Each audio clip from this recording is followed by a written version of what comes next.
हमारी जो पिछली से भी पिछली वीडियो थी आर्टिकल 191 के बारे में, उसमें तो हमने ये जाना था कि एक जो स्टेट लेजिस्लेचर या राज्य विधानमंडल का मेंबर होता है वो इन 6 सिचुएशन में डिस्क्वालिफाइड डिक्लेयर कर दिया जाता है। कहने का मतलब कि इन 6 डिस्क्वालिफिकेशंस में से किसी भी एक डिस्क्वालिफिकेशन के अप्लाई होते ही एक मेंबर को अपने पद से हाथ धोना पड़ जाता है तुरंत प्रभाव से। अब आज की इस वीडियो में हम ये जानने की कोशिश करेंगे कि आखिर ये डिसाइड कौन करता है कि इन 6 डिस्क्वालिफिकेशन की वजह से किसी मेंबर को डिस्क्वालिफाइड डिक्लेयर किया जाएगा या डिस्क्वालिफाइड डिक्लेयर नहीं किया जाएगा। इसी सवाल का जवाब ढूंढने के लिए हमें सबसे पहले तो स्टडी करना पड़ेगा हमारे संविधान के आर्टिकल 192 को, जिसकी की हेडिंग है decisions on questions as to disqualifications of members,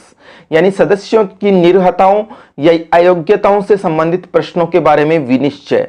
इस आर्टिकल के प्रोविजंस के मुताबिक पिछले आर्टिकल में जो ये 6 डिस्क्वालिफिकेशंस डिस्क्राइब की गई थी, इनमें से अगर एंटी डिफेक्शन लॉ यानी दल बदल विरोधी कानून से रिलेटेड डिस्क्वालिफिकेशन को छोड़ दिया जाए तो इसको छोड़कर बाकी जितनी भी डिस्क्वालिफिकेशंस बच गई उन सारी की सारी डिस्क्वालिफिकेशंस के संबंध में डिसीजन लेने का अधिकार होगा उस राज्य के राज्यपाल को यानी गवर्नर को, और गवर्नर का जो डिसीजन है वो फाइनल होगा। लेकिन यहाँ पर ध्यान रखने लायक बात यह है कि गवर्नर इस तरह का डिसीजन लेने से पहले इलेक्शन कमीशन का ओपिनियन लेंगे और इलेक्शन कमीशन के ओपिनियन के मुताबिक ही अपना जो डिसीजन है वो लेंगे। अब आपके मन में सवाल आ रहा होगा कि अगर किसी मेंबर को एंटी डिफेक्शन लॉ से रिलेटेड डिस्क्वालिफिकेशन का सामना करना पड़ता है तो उसका डिसीजन आखिर किसके द्वारा किया जाएगा? इसका जवाब भी दिया गया है खुद एंटी डिफेक्शन लॉ यानी दल बदल कानून में ही। असल में हमारे संविधान का जो 10th शेड्यूल या 10वीं अनुसूची है वही है पूरा का पूरा एंटी डिफेक्शन लॉ, और इस 10th शेड्यूल के प्रोविजंस के मुताबिक अगर कोई मेंबर एंटी डिफेक्शन लॉ के प्रोविजंस के तहत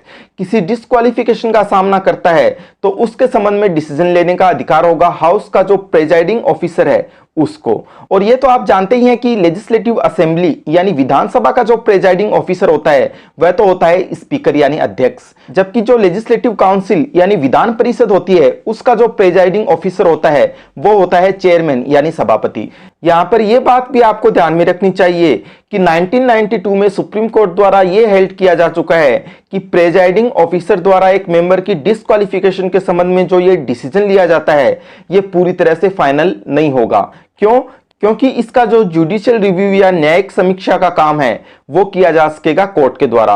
अब आज की वीडियो से रिलेटेड जो लास्ट डाउट आपको हो सकता है वो ये हो सकता है कि अगर कोई व्यक्ति मेंबर बनने से पहले ही डिस्क्वालिफाइड हो लेकिन फिर भी वह चुनाव लड़ता है और चुनाव जीतकर मेंबर बन जाता है तो फिर ऐसे में क्या होगा? असल में इस बात का जवाब हमारे संविधान में कहीं भी नहीं दिया गया है, और इसीलिए इस सवाल का जवाब देने के लिए हमें मदद लेनी पड़ेगी रिप्रेजेंटेशन ऑफ पीपल एक्ट 1951 के प्रोविजंस की। इस एक्ट के प्रोविजंस के मुताबिक अगर कोई व्यक्ति चुनाव लड़ने से पहले से ही डिस्क्वालिफाइड था और बाद में चुनाव जीतकर मेंबर बन जाता है तो ऐसे में हाई कोर्ट का सहारा लिया जा सकता है, और हाई कोर्ट के पास अधिकार होगा कि वह उस इलेक्शन को वॉइड डिक्लेयर कर दे यानी रद्द कर दे। और अगर कोई पार्टी हाई कोर्ट के डिसीजन से सेटिस्फाई नहीं हो तो जाहिर सी बात है कि वह अपील के रूप में सुप्रीम कोर्ट भी जा सकती है। तो इस तरह से आप देख सकते हैं कि 3 अलग अलग तरह की सिचुएशंस में 3 अलग अलग तरह की अथॉरिटीज को अधिकार दिया गया है एक मेंबर की डिस्क्वालिफिकेशंस के संबंध में डिसीजन लेने का। अब बात करें आर्टिकल 103 और आर्टिकल 192 में कंपैरिजन की,